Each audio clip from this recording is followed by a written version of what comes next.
Hello दोस्तों, welcome to this channel. Central university of Jammu की तरफ से एक नोटिफिकेशन इशू हुआ है for the recruitment of non teaching posts. ठीक है, तो उसी के बारे में आज हम डिस्कस करेंगे। लेटेस्ट अपडेट के लिए मेरा टेलीग्राम चैनल है JK शॉर्टहैंड अकेडमी _2305, इसको ज्वाइन कर लो। और अगर शॉर्टहैंड से रिलेटेड आपको कोई भी क्वेरी है, कोई प्रॉब्लम है, तो आप वहाँ पे अपना मैसेज ड्रॉप कर सकते हैं। सो वीडियो पे वापस आते हैं।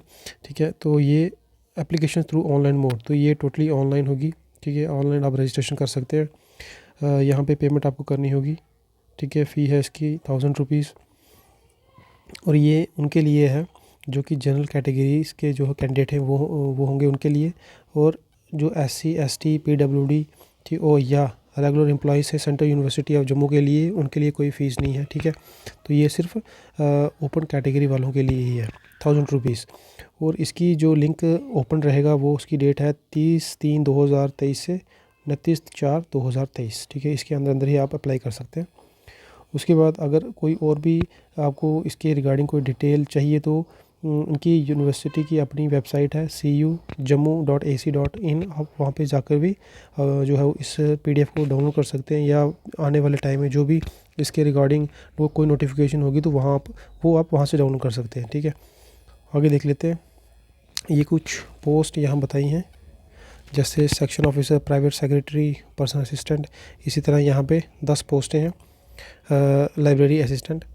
उसके बाद इन्होंने बताया भी हुआ है कि ये नंबर ऑफ़ पोस्ट यहाँ कितनी है। जैसे PA के लिए हमारी जो काम की है स्टेनोग्राफर, यहाँ पे 3 पोस्ट हैं। ठीक है, असिस्टेंट के लिए 1 पोस्ट है, उसी तरह सेक्शन ऑफिसर के लिए 1 है, UDC LDC इनके लिए 1 है, और लोअर डिवीज़न क्लर्क के लिए 8 हैं, ड्राइवर के लिए 2 हैं, लाइब्रेरी अटेंडेंट के लिए 1 है। ठीक है, तो इसलिए आप इसी तरह आप चेक कर सकते हैं। और भी कोई डिटेल होगी जो मुझसे छूट जाएगी तो इसका लिंक जो है इस PDF का लिंक मैं कमेंट सेक्शन में डाल दूंगा, वहाँ से ये जो PDF है आप डाउनलोड कर सकते हैं। उसी तरह देख लेते हैं हम एक एक करके कि क्या क्या क्वालिफ़िकेशन चाहिए होगी हर पोस्ट के लिए। जैसे सेक्शन ऑफिसर के लिए आपकी जो एज लिमिट होगी वो 40 ईयर्स होगी। इसके लिए आपको बैचलर डिग्री चाहिए, जैसे ग्रेजुएशन होनी चाहिए किसी भी फील्ड में। उसी के साथ साथ अगर 3 ईयर्स एक्सपीरियंस होगा as assistant in the as UDC या इस तरह का कोई आपके पास एक्सपीरियंस है, इसके आपको अलग से नंबर मिलेंगे और प्रेफरेंस भी आपको ज़्यादा मिलेगी। इसी के साथ साथ इसमें आपका कंप्यूटर जो आपकी थोड़ी नॉलेज होनी चाहिए, नोटिंग की और ड्राफ्टिंग की। उसी तरह प्राइवेट सेक्रेटरी के लिए यहाँ बताया ग्रेजुएशन चाहिए, 3 ईयर एक्सपीरियंस चाहिए। इसमें उन्होंने बताया हुआ है कि आपकी जो स्पीड है वो 120 वर्ड्स पर मिनट इंग्लिश में होनी चाहिए और 100 वर्ड्स पर मिनट हिंदी में होनी चाहिए। ठीक है, उसी तरह ये बताया हुआ है कि अगर आपकी टाइपिंग स्पीड 35 इंग्लिश में है और 30 हिंदी में है तभी आप क्वालिफाई कर जाओगे। ठीक है, कर पाओगे। उसी तरह आपको कंप्यूटर की नॉलेज होनी चाहिए। उसी तरह यहाँ बता रहे हैं कि कंप्यूटर टाइपिंग तो आपकी होनी चाहिए, नोटिंग ड्राफ्टिंग का भी आपको जो है नॉलेज होनी चाहिए। डिज़ायरेबल यहाँ बताया हुआ है कि अगर आपकी कम्युनिकेशन स्किल अच्छे हैं तो आपको प्रेफरेंस पहले मिलेगी। उसी तरह यहाँ इन्होंने PA के लिए बताया हुआ, पर्सनल असिस्टेंट के लिए बताया हुआ कि ग्रेजुएशन होनी चाहिए आपकी। उस तरह आपको स्टेनोग्राफी आनी चाहिए। स्पीड आपकी जो है वो 100 वर्ड्स पर मिनट होनी चाहिए, हिंदी और इंग्लिश दोनों में। उसी तरह टाइपिंग स्पीड आपकी 30 होनी चाहिए, 30 हिंदी में और 35 होनी चाहिए आपकी इंग्लिश में। एक्सपीरियंस होगा तो अच्छा रहेगा, आपकी जो प्रेफरेंस आपको पहले दी जाएगी। उसी तरह असिस्टेंट के लिए यहाँ बताया कि एज आपकी 35 है। यहाँ PA और स्टेनोग्राफर के लिए दोनों स्टेनोग्राफर के लिए PA और प्राइवेट सेक्रेटरी के लिए एज 40 ईयर्स ही है। असिस्टेंट के लिए यहाँ 35 ईयर्स बताई हुई इन्होंने। ग्रेजुएशन चाहिए आपकी, यहाँ पे आपको एक्सपीरियंस चाहिए और कंप्यूटर की नॉलेज, टाइपिंग वगैरह आपको आनी चाहिए। उसी तरह JEE के लिए यहाँ पे इन्होंने बताया कि बैचलर डिग्री चाहिए इंजीनियरिंग की। उसी के साथ साथ स्टैटिस्टिकल असिस्टेंट के लिए आपकी एज जो है वो 35 होनी चाहिए। यहाँ JEE के लिए 40 ईयर्स है। बैचलर डिग्री होनी चाहिए किसी में भी, स्टैटिस्टिक्स में, मैथमेटिक्स में, इकोनॉमिक्स में या कॉमर्स में आपके पास बैचलर डिग्री होनी चाहिए, प्लस स्टैटिस्टिक्स तो होना ही चाहिए। उसी तरह UDC और LDC के लिए आपकी एज जो है वो 40 ईयर्स दी हुई है। यहाँ पे ग्रेजुएशन की डिग्री आपको दोनों में चाहिए और आपकी स्पीड भी सेम ही है, 35 जो है वो इंग्लिश में होगी और 30 जो है वो हिंदी में होगी आपकी स्पीड। दोनों में आपकी जो नॉलेज है कंप्यूटर की आपको नॉलेज होनी चाहिए। इस तरह ड्राइवर के लिए 10th पास होनी चाहिए और आपके पास एक कमर्शियल ड्राइविंग लाइसेंस होना चाहिए।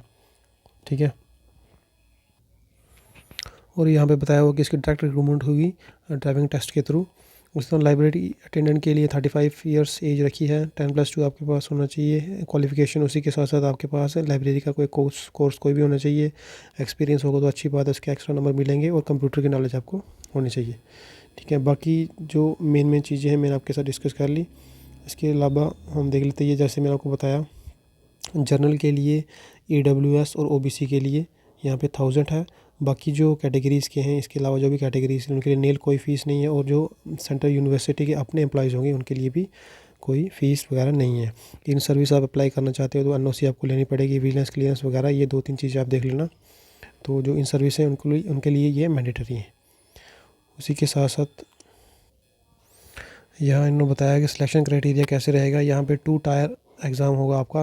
पहला होगा आपका रिटन टेस्ट और दूसरा होगा स्किल टेस्ट। स्किल टेस्ट में भी उन्होंने बताया होगा कि ये क्वालिफाइंग नेचर का ही है, ये क्वालिफाइंग नेचर का ही है, लेकिन आपको कुछ परसेंटेज ऑफ मार्क्स लेने पड़ेंगे। जैसे यहाँ पे उन्होंने बताया कि it will be mandatory for candidates to score minimum qualifying marks in written examination. जैसे इन्होंने बताया कि 40% आपके मार्क्स जो है वो जनरल कैटेगरी के लिए होने ही चाहिए और रिजर्व कैटेगरी के लिए 35 होने चाहिए। ठीक है, ईच टायर मतलब दोनों टायर में, टायर 1 और टायर 2। टायर 1 हो गया हमारा रिटन टेस्ट, टायर 2 हो गया हमारा स्किल टेस्ट, और एग्रीगेट मार्क 50% मतलब दोनों को मिला के आपके 50% से अबव होने चाहिए, तभी आप जो है वो अगर नेक्स्ट जो स्टेज होगी उसके लिए क्वालिफाई करेंगे। उसी के साथ साथ यहाँ रिटन टेस्ट के लिए बताया कि मैक्सिमम आपके 70 मार्क्स होंगे। यहाँ पे बताया हुआ ब्रेकअप बताया, जैसे general awareness, English, reasoning, domain knowledge, तो ये इनके लिए इन्होंने अलग अलग से मार्क्स बताया कितने मार्क्स का होगा, तो ये आप देख लेंगे। और यहाँ पे उन्होंने एक और बात बताई है कि नो रिटन में कोई आपकी नेगेटिव मार्किंग नहीं होगी। यहाँ नीचे उन्होंने बताया हुआ है कि क्वालिफाइंग मार्क्स जो है वो ओपन कैटेगरी वालों के लिए 28 होंगे और रिज़र्व के लिए 24 होंगे। और यहाँ स्किल बताया हुआ है कि ये 20 मार्क्स का होगा, रिटन होगा 70 का और स्किल होगा यहाँ पे 20 मार्क्स का। उसी के साथ साथ यहाँ बताया हुआ है आगे qualifying marks for applied test, तो 8 मार्क्स होंगे मिनिमम जो है वो ओपन कैटेगरी 8 और रिजर्व कैटेगरी के लिए 7। उसके साथ एक्सपीरियंस के 10 नंबर हैं, जिसके पास एक्स्ट्रा कोई एक्सपीरियंस होगा। तो यहाँ पे टोटल उन्होंने बताया हुआ है कैसे उन्होंने ब्रेकअप किया। जैसे रिटन के लिए आपके 70 होंगे, स्किल के लिए कोई क्वालिफाइंग मार्क्स नहीं है, लेकिन अप्लाई टेस्ट वगैरह इन्होंने बताया हुआ है उसके लिए 20 है, और एक्सपीरियंस के लिए 10 मार्क्स हैं। यहाँ इन्होंने क्वालिफाइंग मार्क्स भी यहाँ बताए हुए हैं, तो ये आप खुद देख लेना। इसका लिंक मैं अपने टेलीग्राम चैनल या इस वीडियो के कमेंट में दे दूँगा। सो यही था मेन जो इन्फॉर्मेशन थी। आई होप कि आपको वीडियो पसंद आई होगी। Thank you and have a nice day.